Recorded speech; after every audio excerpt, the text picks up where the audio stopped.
Hello there, ladies and gentlemen, and welcome. So you guys are in for a treat. Now, I have been mentioning it for a long while, but I was going to be looking at starting like a second play-by-email game alongside the one I'm playing against the Historical Gamer, who is fantastic, and I do fully recommend checking out his channel. And of course, one of the series as it does carry on, and it will carry on, that's something I do have to stress. The main series, it is indeed going to be the main series, and remain the main series, so do not worry about that. The game will not ever end, basically. It's going to end when one of us dies eventually. It's going to last that long. But what am I talking about here? Well, I'm going to be launching a new Grand campaign, play by email, and I shall be playing against the rather remarkable Admiral DadMan. And I love that name. It is a superb name. So what I've done here then is, if you take a look, we've just been negotiating... please do not contact him, by the way. I didn't mean to actually show the email, so just ignore that. But I have been taking a look here at the house rules. We have discussed them. So he says here, I have no house rules. As the game does a pretty good at penalizing game moves, I would recommend the following settings. So these are the settings that we will be playing with. In regards to turn 1, you are free to rearrange your operations however you see fit. Don't strike Pearl Harbor and use it to support other operations in regards to the Kitabatai. He asked for the ability to give orders to ships already at sea and any units west of Wake, which I've agreed to, which is absolutely fine, because obviously they would have been on alert at this time.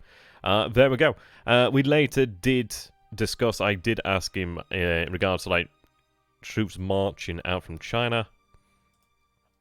He has no problem with troops being sent into China, from Manchuria, for example, but he will ask that I pay the political point cost from China, which is fine.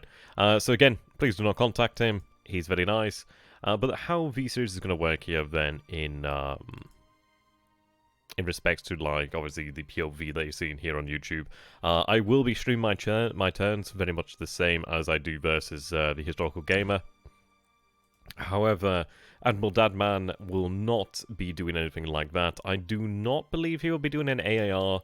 I don't have a particular problem against that, but the reason for this is basically just to try and stamp out cheating or information sharing. Not that anybody I know of has, but we have had some issues in the past, so this is just it's just trying to get rid of that. Then ideally we'll get the turns back sooner rather than later as well, which is quite nice. So I'm just going to go over just a few things. I've not actually begun to give out the orders per se. Here we go. So this is a game I've just started here, which will become the actual base for the actual play-by-email.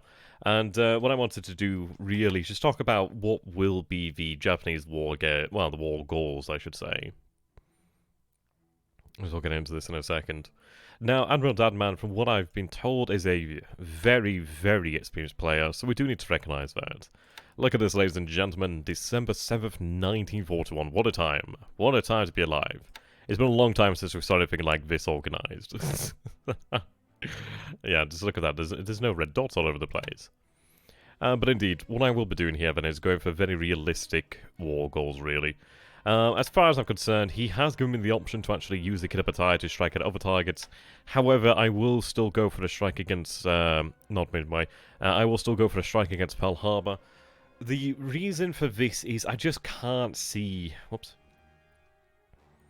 Now, I mean, there are some players, and I'm not saying it's wrong or incorrect or anything of that nature.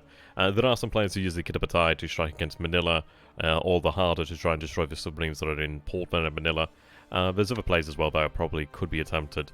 But as far as I'm concerned, I think the Pearl Harbor strike is, in my opinion, the best.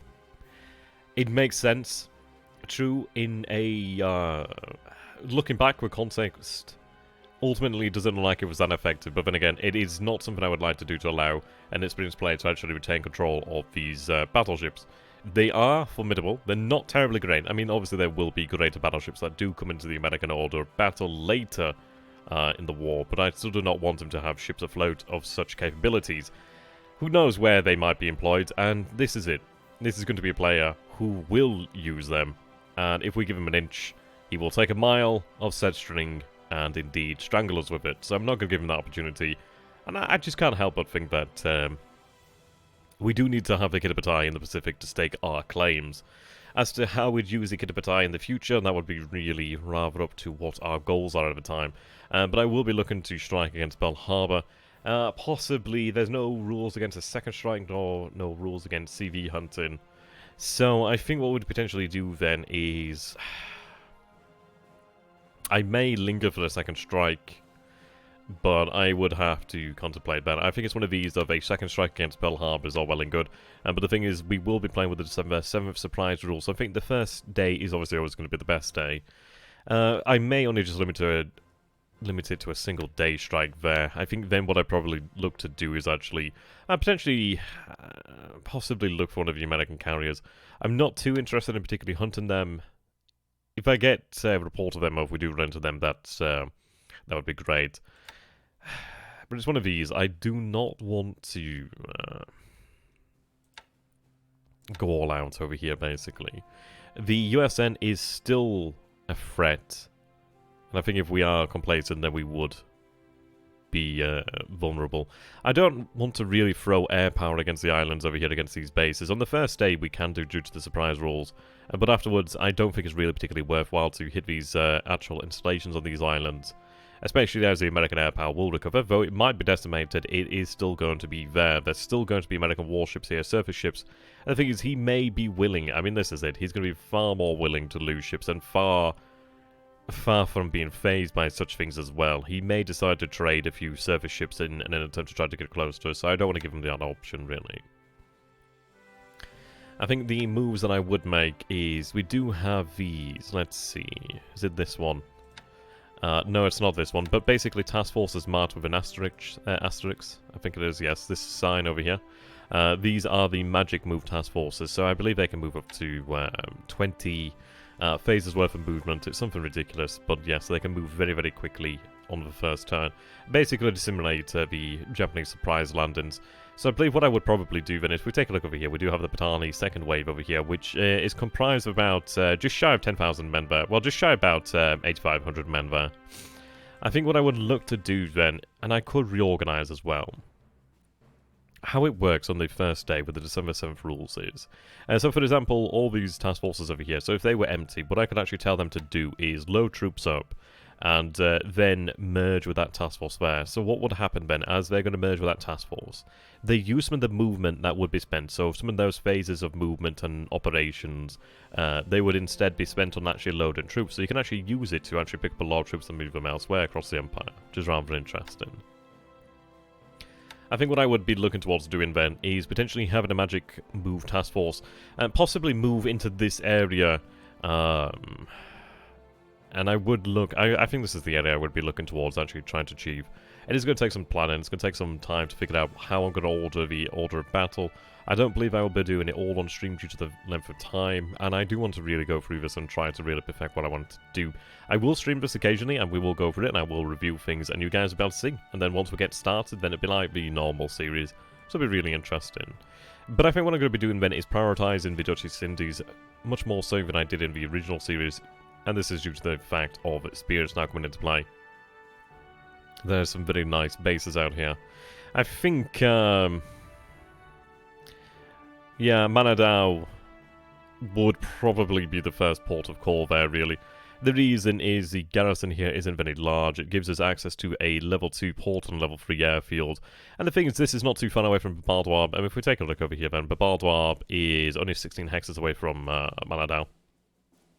The reason why I would be targeting this base here is I would look to actually shut down this Elibas Sea, but primarily I'm going to be looking towards shutting down Balikpapan, Samarinda, and obviously the oil centres around here in the Dutch East Indies.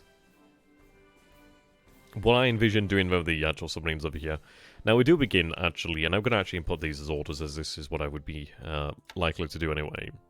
But what I'm going to do with these actual mine laying submarines, I had considered potentially having them lay mines in Marie and Brunei, but basically what we will be doing then, and I'm going to be using another magic move task force as well potentially to arrive down here at Singkawang, or just a day out from Singkawang, potentially just north of Singkawang. But what I would be looking towards doing then is securing Singkawang, securing Manadao. And the reason for that is I want to put pressure on this area of the Java Sea, and I want to put pressure on the Celebes Sea and this area of the Java Sea as well. I want to shut down the Makassar Strait. Then I would be looking towards taking Kandari, and this is it, pretty much Kandari, Makassar, Manadao, Ambon as well. this base would be nice to take earlier rather than later due to its great defensive capabilities, though we might be able to ignore it to a degree. But then Kopang as well would be superb to actually take there. That would definitely shut down the Banda Sea and just this area of the Timor Sea as well. So it's going to be rather interesting. But what I'm going to do here then with the submarine first and foremost is I'm going to have it go over here to Balikpapan, or Balikpapan, however the hell you say it, and she's going to go ahead and lay mines down that way. Now, if I take a look over here, she is of course armed with the mines, as I just said. So she's carrying 20 mines there, or possibly, no, I think she's carrying about 40 mines in total. I think it's 2 times, so I think there's 40 mines in total. It's either 20 or 40, I forget exactly how many it is. She does still have some torpedoes, so she could remain in that area for a little while, just to really... And it probably is worthwhile to have her remain in that area. Just to actually cause some problems. I could actually have her patrol this area here. What I want to do is, I want to try and prevent him from actually pulling any assets out. I'm not going to be striving to take Balikpapan ASAP due to that, but I do not want to give him the opportunity to use B-17s or other aircraft, basically to bomb the oil and refineries. So I don't want to give him that opportunity. Now, we do have a submarine over here, which is doing a very similar role. What actually I'm going to do over here then is probably give this orders. It's on a submine lane mission, so it appears it doesn't actually have, 40 mines there. It doesn't have a reaction here. Do not react to enemy, which is interesting. Let's see. Well, what I'm going to do then, can I change that to sub-patrol? You still have the mines, so that's fair enough. So what I'm going to do then is have you move down that way and keep your reaction on. That's fine. What I will do then is actually have them set to return. I mean, the thing is, they're set to return to Takao, which is 23 hexes away from this position, and Saigon is 15. Now, Camaran Bay could potentially be used as well, considering that it is 11 hexes. The reason why I might consider Camaran Bay is the fact that it's a level 5 port. There's a lot of fuel and a lot of supply there. What I'd need is an AS, but I think they'd probably be able to rearm, no issues. So I'm going to set Camaran Bay as the actual home port for submarines in this area. I'm going to be looking to secure Marie ASAP, really. The reason being I would like to turn that into a submarine base. But yeah, I'm looking towards turning these areas into submarine bases, really. The good thing about Marie is the fact that it's probably going to be the first proper submarine base due to the fact that it does actually produce fuel as well. So obviously having access to fuel would be very nice. So what I'm going to do here then is take the second submarine. I'm going to have it on sub-patrol. Now, I don't want it to actually react into the mines over here. There are mines over here, so I'm going to have to be somewhat careful about this. So what I'm going to do here then is have your normal. Your destination is going to be to head towards Samarinda. And then you're going to go lay your mines out that way. You're going to be housed at Camaran Bay. What I'm going to do here is probably work backwards as far as it goes. I will be sorting out the convoy system as well, but that's going to take some time. But I think what I'll probably look towards doing then is actually getting the orders to, possibly to the aircraft, to the air forces, the Imperial Japanese Army, army units that are out in the field, as well as the Navy units that are out in the field, i.e. ground forces and potentially other task forces in the area. And then also be looking towards the organisation. So I think what I'm going to be doing then is, in some respects, moving from the outside in. As far as it goes, I mean, obviously when it comes to like the superficial elements, obviously the elements on the surface, such as like the ground forces and etc. So that's sorted there. Now we do have mines over here. These 2 submarines would be laying mines at Singapore. What I could do, and I think what I might do is, I could lay the mines there at Singapore, but I don't imagine they're terribly effective. What I might consider doing then is, I might have them move up the straits. My only worry about that is potentially being hit by mines. But this is it. It's difficult because I'd like to mine an area over here. And I might consider that. Might consider it. And it is a natural choke point, which is very nice. But it might be worthwhile. I can have a quick return. So we might consider it. Let's see. Soktrang is also level 2 port. There's also, well, there's no fuel there, unfortunately. Saigon. I will have to double check what it is, what is required to actually rearm these submarines. Singora could potentially do it, but I'll have them sent to Saigon for the time being. So what we'll do then is we'll have them go out there and lay the mines.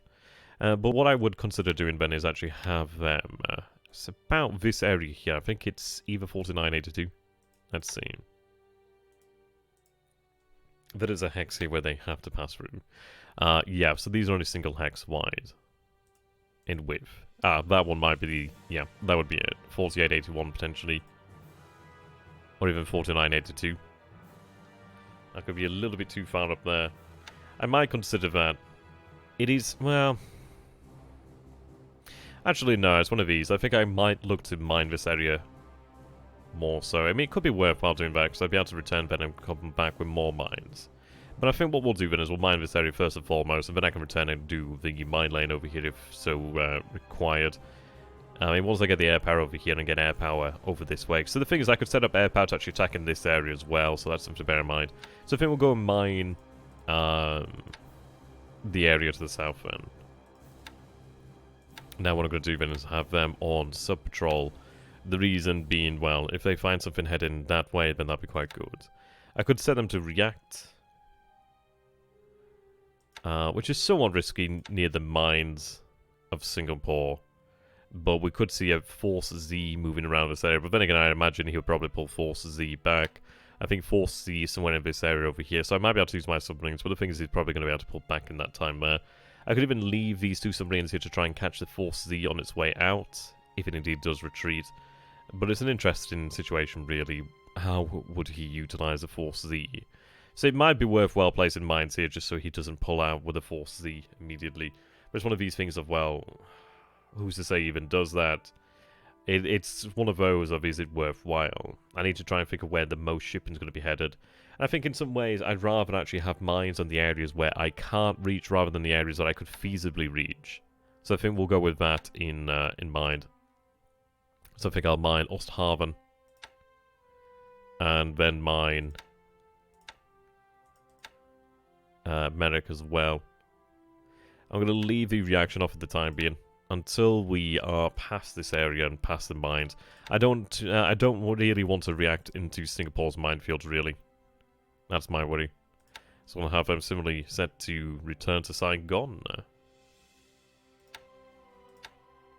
Oh, it's got reaction on here. I'm going to turn that off. That's just habit.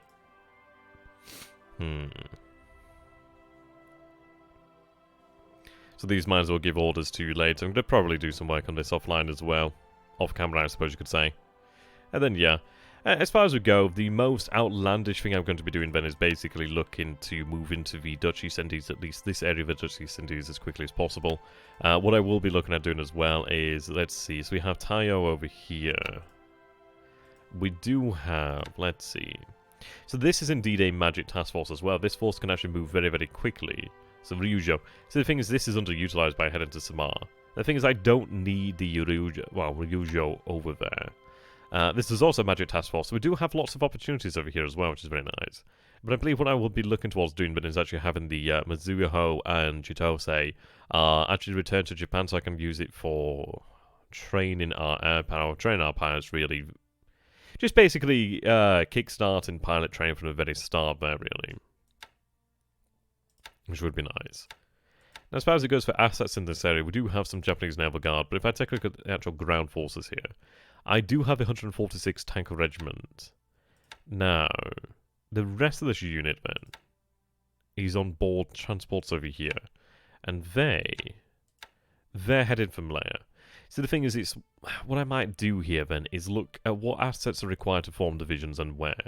So I think what I could do is actually take this area by just using the Naval Guard for the most part. I don't need to go with full divisions. So what I could then look towards doing then is organising divisions to actually land at Malaya.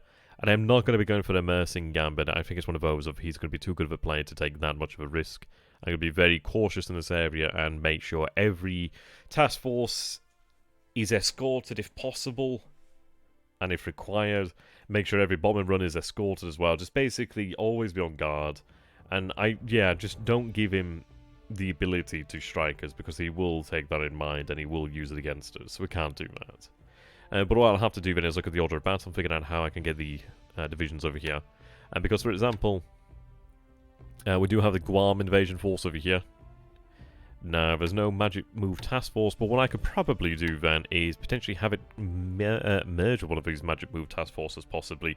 But I'm not entirely sure. I think they're going to be able to reach it within the actual single phase, so I don't think these guys will be able to reach that. But if we take a look over here, you can see that we have the 144th Infantry Regiment.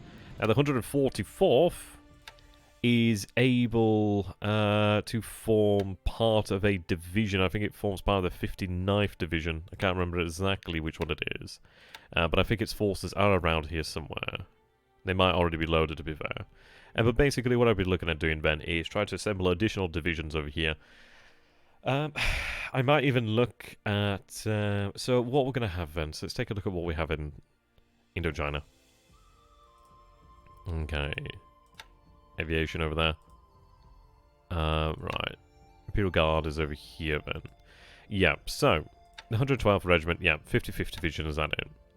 Okay, yeah, you see here 144th Infantry Regiment, 112th, 143rd, 143rd's over here.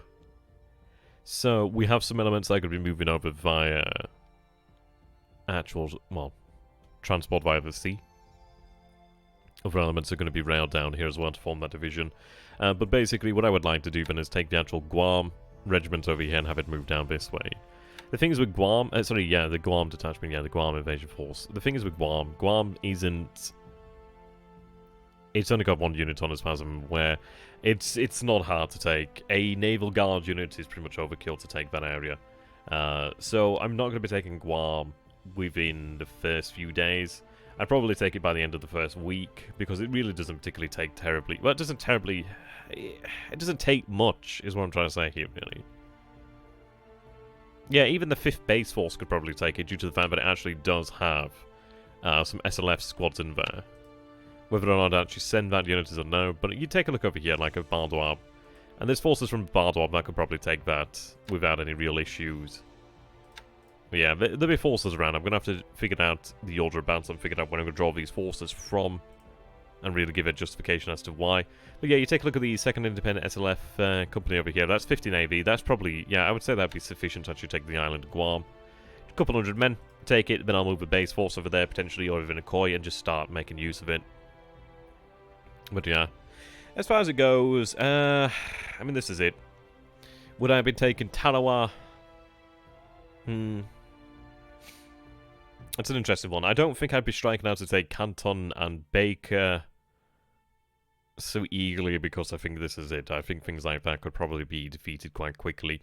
So we are going to remain quite cautious, per se. We're going to be realistic. Not cautious, but realistic. That would be the word. So it's going to be very interesting. In China, what I will be looking towards doing then is having having a grand reorganization. What I'll do then is make sure that each of these actual cities over here, for example, has the minimum requirement of garrison. But I'm going to be looking towards freeing up the maximum amount of Japanese forces I possibly can. Like, for example, over here, at this city over here, it only has a requirement of 60 AV, but yet we have the 36th Division over here. The 36th could be moved elsewhere. But it's going to be very interesting. But what we would be doing then in China is I would be looking to fight actually in the clear terrain and try to win battles like that. I think I would be, what we'd be looking towards doing here then is pulling out from Aichang. So what we'd do then is divide that unit into 3, have one element remain behind here to just hold Aichang for the time being. Obviously then they'd retreat, have the other 2 move over here, have the division move over here as well, and then we'd basically march back to Hankow and reserve our, well, just basically keep our forces available to us, rather than getting trapped over here on Aichang. I mean, there's like a unit there, there's like 5 units there, so there's 6 already, another 2 there, so it brings us up to 8, 10, yeah, there's a lot of units in this area. It's not exactly a great place to be, but it's going to be very interesting. I'm going to be looking to see how I can actually assemble the Minikita Battalion quite quickly. And then probably what we'll be doing then is using the Minikita Battalion to actually just take the Dutch East Indies. As far as it goes for R&D for Japanese aircraft, it's going to be rather interesting. But what I will be looking towards doing then is trying to get the... Is it the C6? I've been looking at trying to get the C6, I think it is. It's one of these.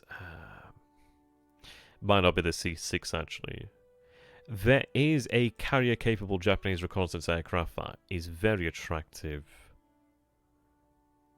Is it D4Y1?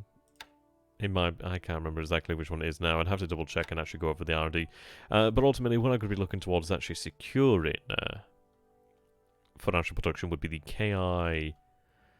Let's see. The KI-83. So this is what I probably initially going to be looking towards actually achieving in the long term here. So I'll probably look to set a lot of the R&D to actually try to aim for the KI-83. The reason being the beautiful thing has 438 miles per hour as its max, 280 as its cruise, good altitude, good climb, maneuverability is what it is. It's a dual. It's a heavy fighter essentially. Endurability is good. It's armored. Endurance is good. Yeah. Gun value is very good. If you look at that, it's got two 20mm cannons that are centrally mounted. And it has two 30mm cannons that are centrally mounted as well. So those are very effective weapons. But the thing is, look at the range. It's got 13 hexes as normal range as far as I can see there. And its extended range is 16 hexes. So that is it's like a beefy Zero. Without the maneuverability, but all the beef. So there we go. So that's just to let you guys know that this series will be starting in the near future. Just obviously need to get things set up and organised beforehand. And this is just, yeah, brand new. I've only just made those changes to the submarines there. But I wanted to give you guys just an idea, just heads up of what's going on. Let me know what you think. Let me know what you think our strategy should be. If you have any ideas in terms of suggestions, then do let me know down in the comments. And, yeah, point, evidence, explain. Let me hear your point of view. If you guys are new to the channel, if this is the first video you're seeing from me, then I'm sorry to begin with. I can only apologise. But indeed, if you guys would like to see the series, then do let me know by liking the video, commenting down below your ideas, subscribing if you're new to the channel, sharing it if you could as well. That always helps the channel grow as well. And of course, consider becoming a patron of mine in the year of 2020. It is very nice, and it does help me out significantly, as this is it. The more I can justify in terms of spending time making these videos, the better it is for you guys if you enjoy it. So, win-win. Until next time, Tenno, Hiker, Banzai.